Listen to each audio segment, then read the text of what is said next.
Kaya nga binabalance yung air at saka fuel through this carburetor para saktong-sakto yung susunugin na gas at balance na balance yung air na papasok sa combustion chamber. Bakit kailangan mong sakalin yung ere? Siguro ang pagkakaintindi ng iba, pag sinakal yung ere, titipid na nga. No? Bago tayo maggalaw ng ere, tsakin lang natin na alam natin yung gagawin natin. Pag nagsakal tayo ng ere, ibig sabihin, sinasakal mo yung ere, siyempre magre-rich mixture yan. Ngayon, ang pagkakaintindi nila, pag sinakal nila yung ere, siyempre pipigilan mo yung air. Anong magiging resulta nun? Lalakas sa gas. Di lalo pang tatakaw. Kabiker, hindi yung ere. Yung gas ang sinasakal namin para tumipid.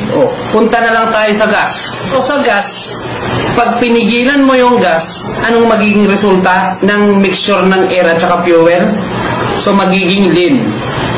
So, isang bagay yan, pag lean mixture, yung carburetor mo, prone ka sa overheat. Kasi, mas matimbang yung hangin kaysa gas. Totoong titipid nga naman yung motor mo. Pero, mahihirapan dyan yung connecting rod natin.